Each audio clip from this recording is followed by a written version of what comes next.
이 땅의 모든 어머니 되신 분들께 하나님의 축복과 은혜가 함께 하시기를 축원합니다. 또한 어머니를 먼저 하나님 나라에 보내고 쓸쓸한 가운데 어머니를 맞이하는 모든 분들에게도 하나님의 위로하심이 함께 하시기를 축원합니다. 또한 어머니 때문에 마음에 상처가 계신 분들이 계시다면 하나님의 만지심과 치유하심이 이 시간에 함께 있기를 주님의 이름으로 축원합니다. 여러분 오늘 카네이션을 다신 분들도 아주 곱게 카네이션을 다셨습니다.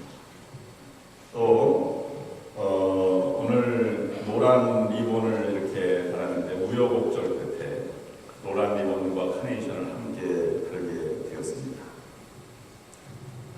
세월호 참사 유가족을 위해서 슬픔 중에 있는 희생자 유가족과 또 아픔에 동참하는 의미와 또 위로하는 의미에서 이 노란 리본을 오늘 달게 되었습니다.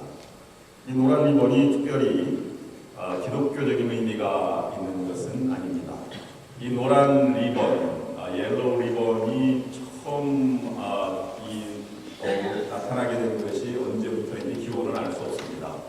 혹자는 남북 전쟁 때라고 얘기하고, 혹자는 개척 시대라고 얘기도 하고, 혹자는 1900년도에 노란 선수권 나와 있는 것처럼 그때라고 기원을 말하기도 하지만, 간간히 노란 리본을 달기 시작하는 것은 1, 2차 대전 때에도 희생자를 추모하며 노란 리본을 달기도 하였는데 그렇게 많이 달지는 못하였다고 합니다. 그런데 걸프전이 시작되면서 특별히 대이라크 전쟁이 일어나던 시기인 부시 정권 때 복음주의, 기독교 복음주의 계열에서는 전쟁을 반대하는 반전의 목소리가 커졌습니다.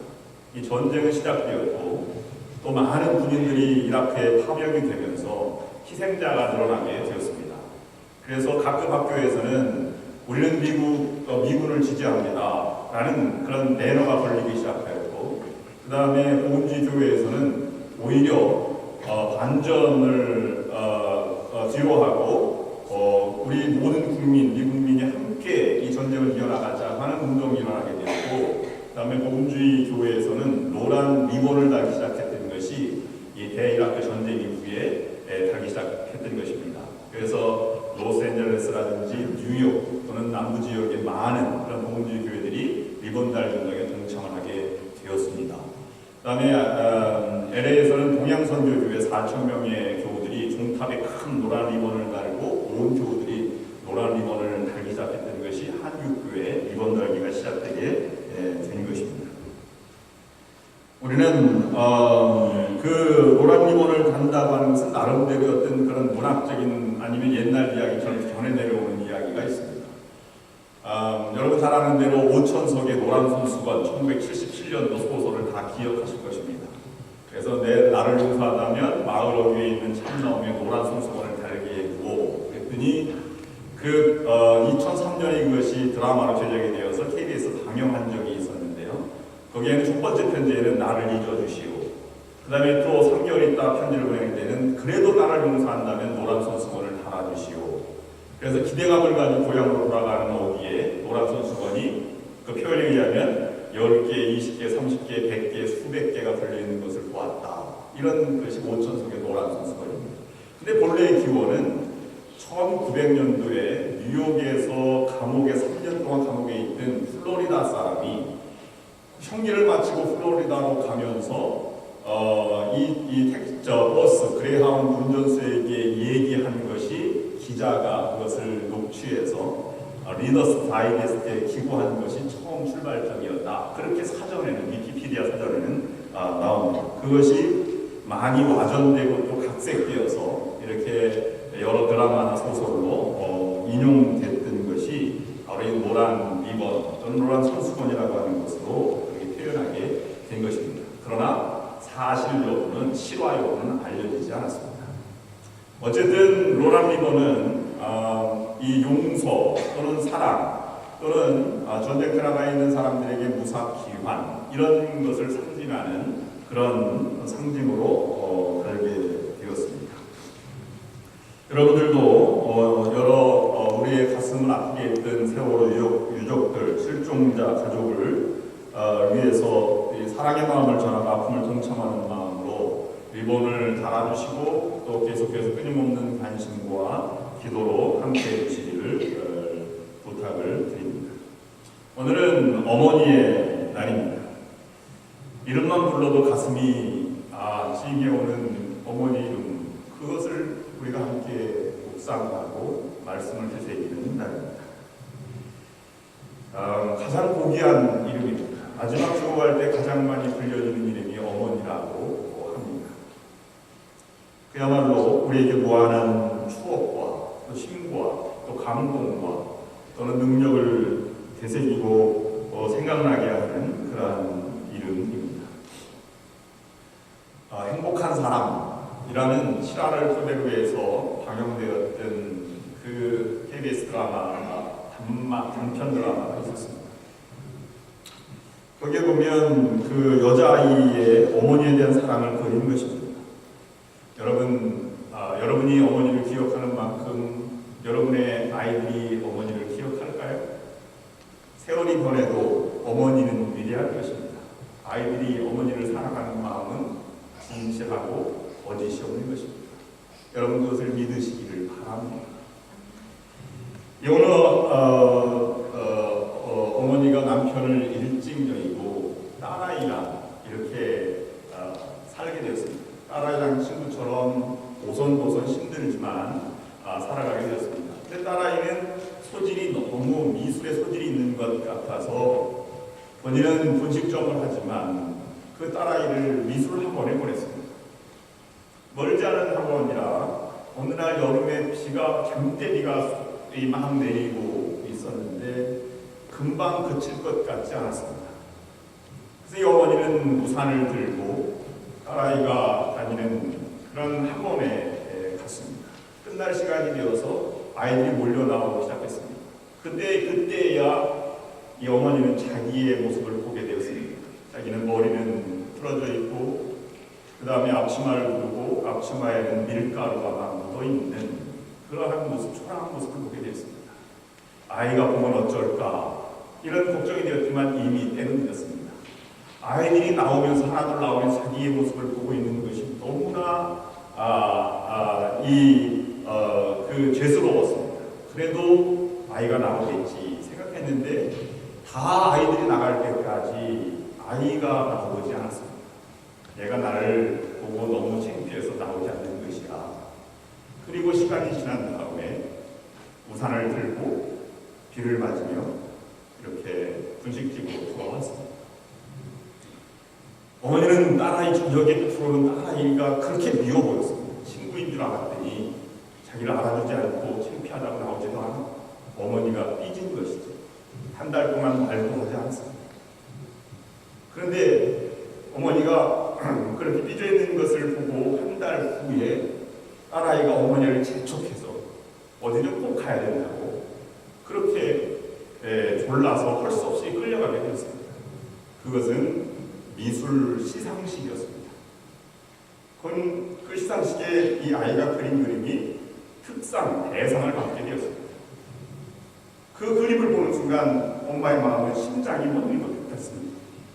학원 앞에서 밀가루가 묻은 앞치마를 두른 어머니가 우산을 들고 있는 모습을 그렇게 미술로 표현했기 때문입니다. 제목을 달았는데 이렇게 달았습니다. 세상에서 가장 아름다운 모습, 이렇게 달아놓았습니다. 어머니는 그때야 딸아이가 나오지 않은 것이 그 모습이 너무 아름다워서 스케치하고 있었다 라고 하는 것을 한 달 후에나 알게 되었던 것입니다. 그렇게 딸아이가 고마울 수가 없었습니다. 미움이 변해서 눈에는 눈물이 보이고 감동이 밀려오기 시작하였습니다. 왜 딸아이의 어머니의 모습이 가장 아름다운 모습이었을까를 생각해 봅니다. 그것은 있는 그대로의 표현이었기 때문에 그럴 수 있겠다고 생각을 해봅니다. 여러분, 가장 아름다운 모습은 부족하지만 내가 가진 능력, 내가 가지고 있는 것 중에서 가장 순수하게 진솔하게 표현되는 모습이 가장 아름다운 모습입니다. 거기에는 가식이 없기 때문입니다. 우리 어머니가 우리를 그렇게 사랑하였고 우리 자녀들을 우리는 그렇게 사랑해 왔습니다. 여러분 중에는 어머니가 생존해 계신 분도 계시지만 많은 분들은 어머니가 이미 하나님의 곁을 먼저 떠나가신 분들이실 것입니다. 오늘 그 모습이 때로는 있는 그들의 모습이 싫기도 하고 거부해보기도 했지만 돌이켜보면 그것만큼 아름다운 모습은 없었습니다. 오늘 우리 졸업식을 하는 자녀들이 졸업 축하를 하게 되는데 그래도 그 모습을 받아들일 수 있는 원숙함을 갖고 살아가기를 바랍니다. 딸아이가 그렇게 아름답게 촌스러운 어머니를 그릴 수 있었던 것은 어머니의 마음을 알았기 때문입니다. 어렵지만 사랑의 삶을 힘들어도 포기하지 않았기 때문입니다. 여러분 요즘 같으면 대통령도 하기 어려울 것 같습니다. 일이 터진 다음에 모든 화살이 대통령으로 가는 것 같아서 아니면 장관들, 직책들 또 해수부 장관 아주 질타를 받고 있습니다. 그래서 가장 어려운 직책 중에 하나가 어머니의 역할일 것입니다. 왜냐하면 그것은 돈으로 살 수 없는 돈 주고는 하지 못하는 사람 없이는 할 수 없는 것이기 때문에 그럴 것 같습니다. 내가 낳은 자식을 내 마음대로 할 수 없는 것이 부모되는 심정입니다. 얼마나 어려운 일인지는 성경을 보아도 잘 알 수 있습니다. 여러분 성경에 위대한 인물들이 많이 있는데요. 사무엘 또는 다윗, 여러분 잘 아는 위대한 솔로몬 아니면 이삭 같은 사람들도 본인의 신앙은 훌륭했지만 그의 자녀들의 양육을 잘못한 것을 우리가 볼 수 있습니다. 실제로 그것이 우리 주변에 너무 많이 나타나고 있습니다.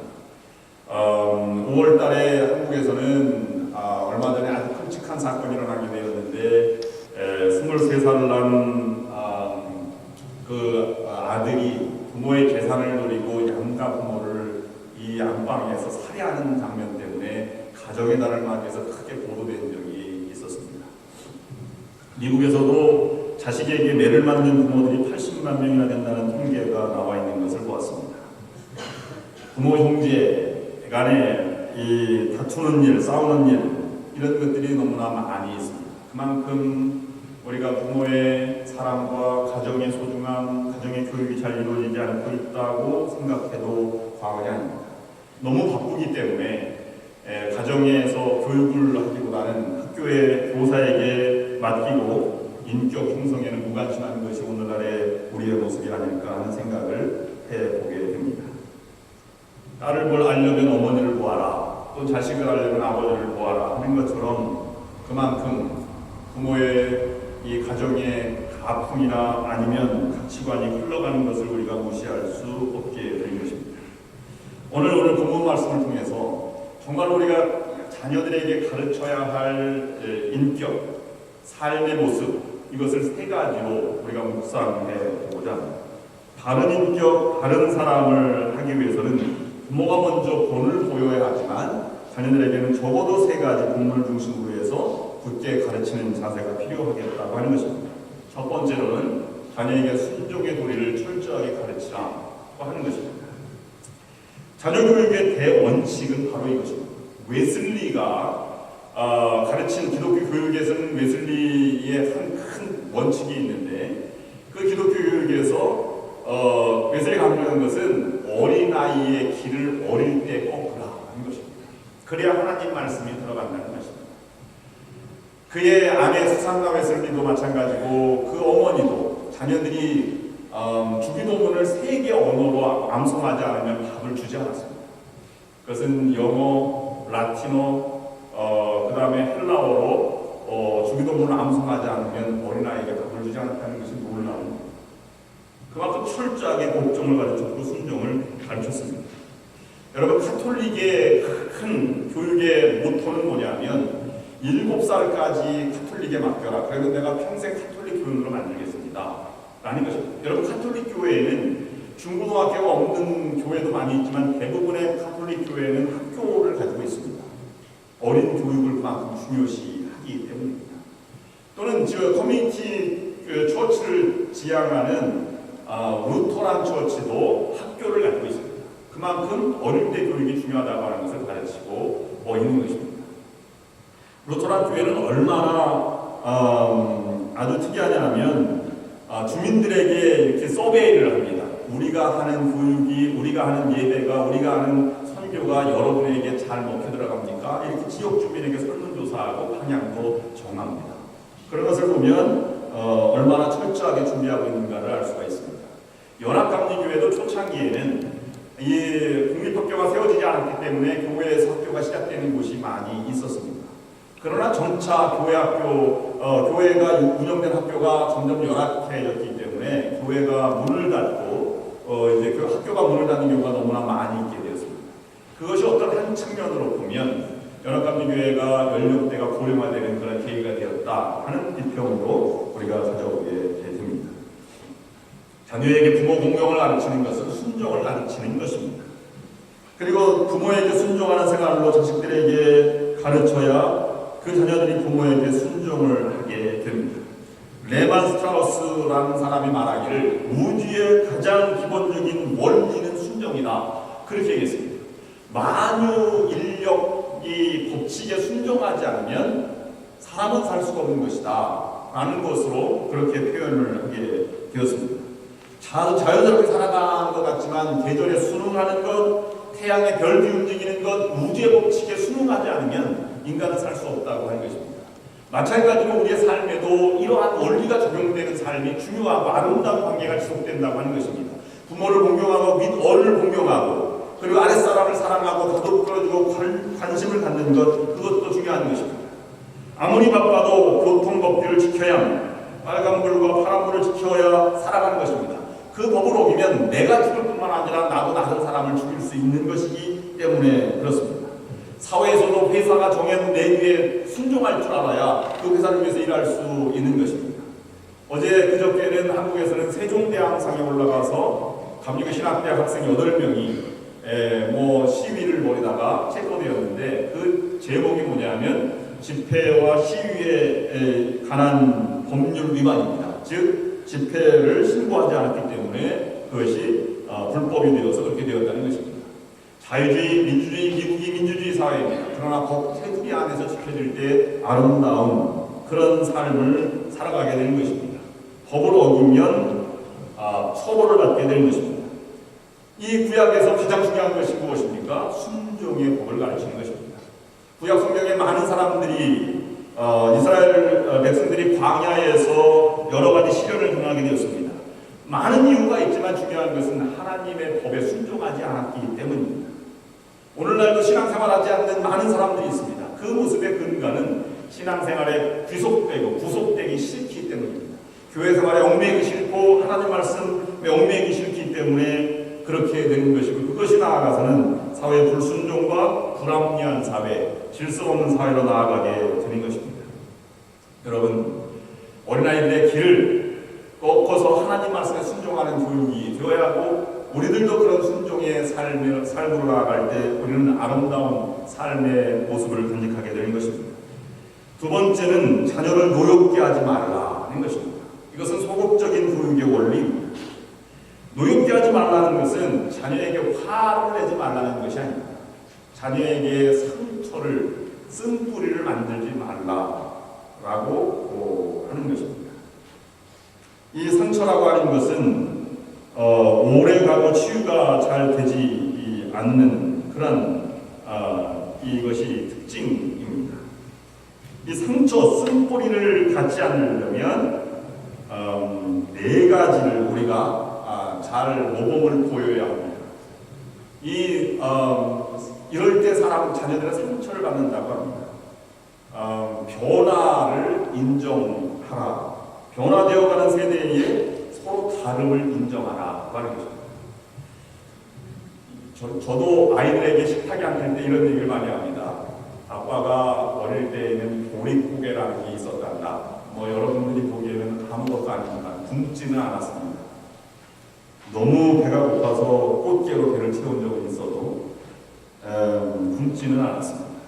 그럴 때가 있었단다. 내가 처음에는 듣더니 아이들이 점점 크면서 반복이 되는 걸 아이들이 먼저 압니다. 이제는 얘기하면 아빠 그만 이렇게 얘기를 먼저 하고 제재하고 맙니다. 나름대로 우리도 어렵게 여러분들도 어렵게 살았고 저도 어렵게 살았지만 지금 아이들도 거친 세상을 살아가고 있는 것은 같은 것입니다. 그 속에 가치관의 혼란이 있고 어려움을 똑같이 겪고 있는 것입니다.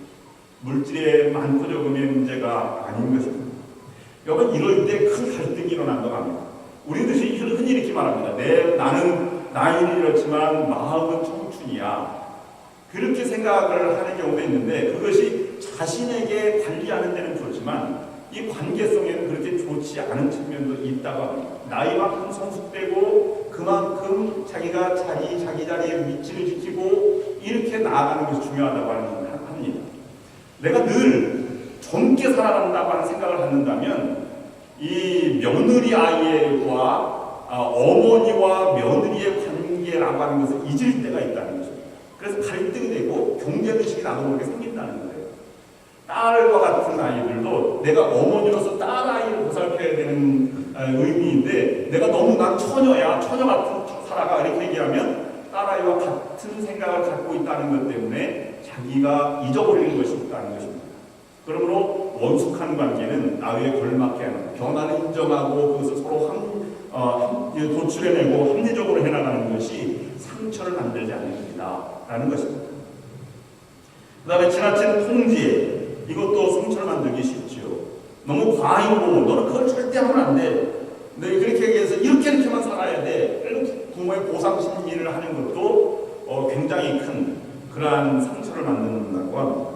또는 지나친 방임, 부모가 아무것도 안 하고 내버려두는 것 같은 것이 아이들에게 좋은 것 같아도 그것이 나중에 상처가 되어서 아이들에게 쓴뿌리가 된다고 하는 것입니다. 또 더 나아가서는 부모가 일관되지 않은 삶, 기도를 열심히 하는데도 뭐 화를 낸다든지 아니면 교회생활을 열심히 하는 것 같은데 뭐 다른 쪽으로 이렇게 다투고 또 싸운다든지 아니면 말과 행동이 다른 것을 발견할 때 아이들은 그것이 상처가 되고 지워지지 않은 갈등이 된다고 합니다. 이런 걸 보면 우리 부모들도 먼저 회개하고 또 아이들에게 정말 잘하기 위해서 부모가 최선을 다하는 모습을 가져야 할 것입니다. 이런 모습은 이기적인 사람에게서 주로 많이 나타나게 됩니다. 이기적인 사람의 정의는 이와 같은 것입니다. 나의 권리, 나의 만족만을 취하려 합니다. 그래서 가정은 문제가 생기게 마련입니다. 자기의 욕구가 충족되지 못할 때 좌절하고 쉽게 분노를 일으킵니다. 때로는 복수심을 갖게 됩니다. 삶에 대한 피해의식을 가지고 있습니다. 다른 사람이 나를 해치려고 한다는 생각을 가지고 다른 사람을 적대감을 가지고 있는 것, 그것이 이기적인 사람의 정의입니다. 또는 다른 사람을 지배하려고 누르려고 하고 있습니다. 또는 비판적인 시각으로 세상을 바라봅니다. 나의 잘못보다는 다른 사람의 잘못을 받아들이지 못하는 특성이 있습니다.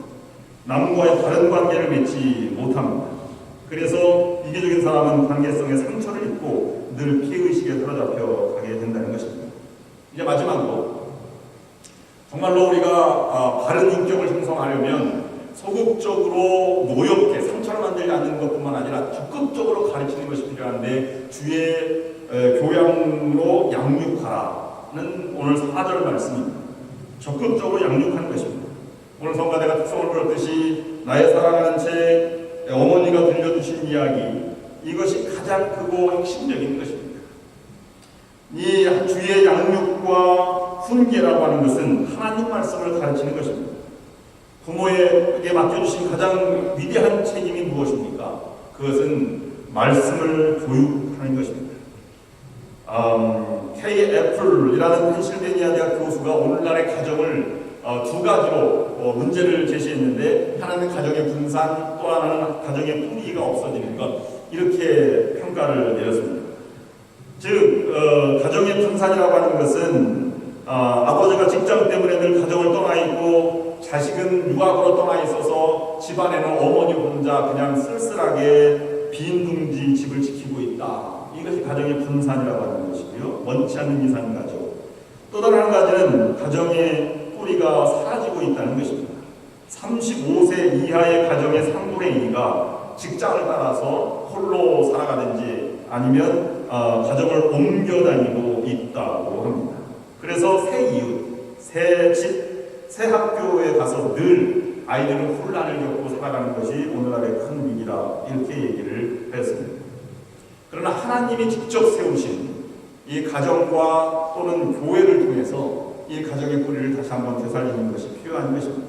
그 뿌리를 되살리는 것은 무엇이냐면, 가정에서는 사랑을 전하고 사랑의 공동체가 되어야 하고, 교회 생활을 통해서는 말씀을 들고 또 말씀을 가르치고 전하는 그런 기관이 되어야 하는 것입니다.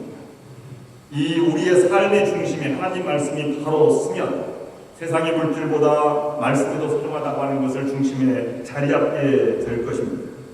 또 하나님의 도우심으로 좋은 관계를 맺어갈 수 있도록 사랑의 관계성이 훨씬 더 소중하다고 하는 것을 깨달으면 이 가정의 뿌리가 더 깊어지게 될 것입니다.